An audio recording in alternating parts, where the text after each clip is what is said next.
जय माता रानी दोस्तों, मैं नीता विक्रम चैनल में आपका स्वागत करती हूँ। माता रानी के नाम का जयकारा लगाएं। कमेंट सेक्शन में जय माता रानी, हर हर महादेव, जय भोलेनाथ, माता पार्वती ज़रूर लिखिए, क्योंकि माता पार्वती और भोलेनाथ की कृपा से स्त्रियों के दुख दुर्भाग्य का नाश होता है, सभी तरह के मनोवांछित फलों की प्राप्ति होती है।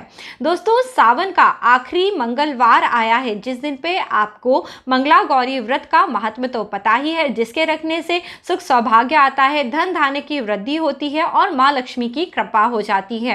इस दिन पे सभी महिलाएं और पुरुषों दोनों के लिए मैं एक अचूक उपाय लेके आई हूं, जिससे कि आपके जीवन में दुर्भाग्य का नाश होगा। जैसी आपकी मनोकामना होगी उसी तरह का फल आपको प्राप्त होगा। बहुत सारे लोग लक्ष्मी के अभाव में अपने जीवन में कष्ट पाते रहते हैं। कई लोग आपसी रिश्तों के कारण कष्ट पाते हैं। अलग अलग तरह के कष्ट सभी मानवों के जीवन में होते हैं। तो दोस्तों, आज मैं आपको जो उपाय बता रही हूँ, इस उपाय को करने से जैसी भी आपकी दुख तकलीफ होगी उस तरह की तकलीफ से आपको मुक्ति मिलेगी। माता रानी की कृपा से आपके जीवन में सुख, वैभव, सौभाग्य, धन धान्य, हर तरह का सुख आ जाएगा। परंतु दोस्तों, यह उपाय बहुत ही आसान है। इसको करने से माँ जगदम्बा अत्यंत प्रसन्न होती है, अपने भक्तों की सभी तरह की इच्छाओं की पूर्ति करती हैं। कोई भी महिला और पुरुष इन उपायों को कर सकता है, जिससे कि देवी माँ की कृपा आपको प्राप्त होगी। दोस्तों, वीडियो आगे बढ़ाएं उसके पहले जल्दी से नीता विक्रम चैनल सब्सक्राइब करें। वीडियो के नीचे बने हुए लाल रंग के सब्सक्राइब के बटन को प्रेस करिए, बाजू में बनी हुई घंटी और बेल के आइकन को जरूर दबाइए। इससे आपको व्रत त्योहारों संबंधी सभी जानकारियां निःशुल्क प्राप्त होंगी, जिससे व्रत पूजा पाठ में आपसे कोई गलती नहीं होगी और व्रत का पूरा फल आपको प्राप्त होगा। साथ ही साथ आज के इस वीडियो को लाइक करिए, फैमिली फ्रेंड्स में सबके साथ शेयर करिए। इससे आपको धर्म पूजा पाठ का पुण्य फल भी प्राप्त होगा। चलिए दोस्तों, वीडियो शुरू करते हैं। सावन का आखिरी मंगलवार बड़ा मंगलवार है, क्योंकि इस दिन पे मां मंगला गौरी का व्रत अष्टमी और नवमी तिथि के साथ में आया है। शुक्ल पक्ष की अष्टमी तिथि को दुर्गा अष्टमी कहते हैं एवं कृष्ण पक्ष की अष्टमी तिथि को काल भैरव अष्टमी कहते हैं, जिसका संबंध शिव से होता है। शिव का अर्धनारीश्वर रूप है, इसलिए कृष्ण पक्ष में जब अष्टमी तिथि आती है तो उसमें भोलेनाथ शिव शंभू का पूजन करा जाता है। परंतु जब यही शुक्ल पक्ष की अष्टमी तिथि होती है, इसे मां दुर्गा का पूजन करा जाता है, जिससे धन धान्य सुख सौभाग्य की प्राप्ति होती है। मां लक्ष्मी इस दिन पे अत्यंत प्रसन्न होती हैं, अपने भक्तों के कष्टों को दूर करके सुख सौभाग्य धन धान्य प्राप्ति का आशीर्वाद देती हैं। दोस्तों, दुर्गा अष्टमी की तिथि इस बार मां मंगला गौरी के व्रत के साथ में आई है, इसलिए इस दिन पर सभी महिला और पुरुष इस उपाय को कर सकते हैं, जिसके करने से मां अत्यंत प्रसन्न होती हैं, भक्तों को मनोवांछित फल प्रदान करती हैं। इस उपाय को करने के लिए आपको व्रत पूजन करना जरूरी नहीं है, परंतु आपको किसी भी 9 वर्ष से छोटी कन्या को कुछ चीजें भेंट में देनी होती हैं। दोस्तों, इस उपाय को आप प्रत्येक मास में अष्टमी तिथि को कर सकते हैं, जबकि वह शुक्ल पक्ष में हो। शुक्ल पक्ष की अष्टमी तिथि, जैसा मैं आपको बता रही हूँ, इसे हम मासिक दुर्गा अष्टमी कहते हैं।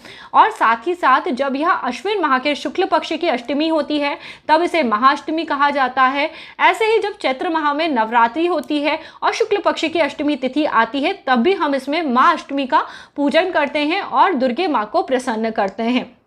आप सब समझ ही गए होंगे, जगदम्बा माँ की अद्भुत कृपा होती है अष्टमी तिथि जब भी शुक्ल पक्ष में आती है। और इस बार माँ मंगला गौरी का व्रत भी है, तो इसलिए भोलेनाथ और माता पार्वती का अद्भुत आशीर्वाद आपको इस दिन पे इस उपाय को करने से प्राप्त होगा। उपाय को करने के लिए आपको किसी भी कन्या को, 9 वर्ष से छोटी कन्या को कुछ चीज़ें भेंट स्वरूप देनी होती हैं और माता के रूप का पूजन अर्चन करना होता है। अभी तो दोस्तों वैसे लॉकडाउन या बंद का समय चल रहा है, तो आप कन्या को भोजन नहीं करा पाएंगे, पर यदि संभव हो तो इस दिन पे आपको मासिक अष्टमी की तिथि में कन्या भोजन कराना चाहिए। इससे आपके दुर्भाग्य का नाश होता है। कई लोग जो नया व्यापार शुरू कर रहे हैं या व्यापार में उन्हें नुकसान हो रहा है, उनके लिए भी यह उपाय बहुत ही फायदेमंद होता है। इससे उनके व्यापार में धन की वृद्धि होती है और लक्ष्मी माँ अत्यंत प्रसन्न होती हैं। जो भी कन्या है, आप उसके लिए कोई लाल रंग के कपड़े जरूर ले आए। यदि आपसे कपड़े लाना संभव नहीं है, आपके पास इतने पैसे नहीं है, तो कम से कम एक लाल रंग का रुमाल ले आएं और एक पान के पत्ते के अंदर 2 लौंग जिसमें कि फूल लगा हो और एक इलायची दोस्तों 2 लौंग और 1 इलायची रख दें और पान के पत्ते को बंद करके एक पान ज़रूर बना दें। छोटे बच्चे वैसे तो पान नहीं खाते, परंतु दोस्तों यह उपाय है, इसलिए आपको इसे इसी विधि से करना है। आप कोई लाल कपड़ा ले आएँ और ये जो पान मैंने आपको बनाना सिखाया कि पान के पत्ते के अंदर 2 लौंग 1 इलायची रख के इसे 9 वर्ष से छोटी कन्या जो कि छोटी होती हैं उन्हें आप उपहार स्वरूप दें। उनके पैर श्रद्धा और भक्ति के साथ पड़ें। आप उन्हें कोई बिस्किट का पैकेट दे सकते हैं खाने के लिए, कुछ दक्षिणा दे सकते हैं। जैसे कि हम नवरात्रि में कन्या पूजन करते हैं, ये बिल्कुल उसी तरह का सूक्ष्म कन्या पूजन है। ये आप दोस्तों उपाय करते हैं और आप देखेंगे इस उपाय को करने से माँ भगवती की, जगदम्बा की अद्भुत कृपा होती है। भक्तों के जीवन के कलेश शांत हो जाते हैं। जिनकी वैवाहिक जिंदगी अच्छी नहीं चल रही, जिन लड़कियों के जीवन में किसी भी तरह का दुख है, उन्हें भी सुख सौभाग्य की अवश्य प्राप्ति होती है। अब साथ ही साथ दोस्तों इस उपाय को करने के अलावा यदि आप चाहते हैं माता रानी की आपके ऊपर अद्भुत कृपा हो तो आप एक काम और कर सकते हैं। इस दिन पे ही रात के समय आप एक आसन लगा लें, माता रानी के सामने अच्छा देशी घी का दिया जला लें। वैसे तो दोस्तों कन्या को जो आपने भेंट दिया उतना करने से भी आपका उपाय पूरा हो जाएगा, परंतु कई बार ऐसा होता है कि बहुत ही बुरा वक्त चल रहा होता है और आपको माता रानी से मदद की गुहार लगानी होती है। उस वक्त पे माता के नाम का जाप या पूजन अर्चन करने से अद्भुत रूप से फल प्राप्त होता है। इस समय पे रात्रि में 8:30 से लेके 11:30 के बीच में माता के मंदिर में अच्छा सा दिया लगा लें घी का। माँ को कोई अच्छा सा प्रसाद अर्पित करें, हो सके तो अनार का फल और जो भी आपसे फल या मिष्ठान हो पाए उन्हें अर्पित करें। माँ को ध्यान करें कि हे माँ हमारे पूजन अर्चन को ग्रहण करना, पूजन को ग्रहण करना, हम सब पे अपनी अद्भुत कृपा बना के रखना। और दुर्गा सप्तशती के अर्गला स्तोत्र का 5 बार पाठ कर लें।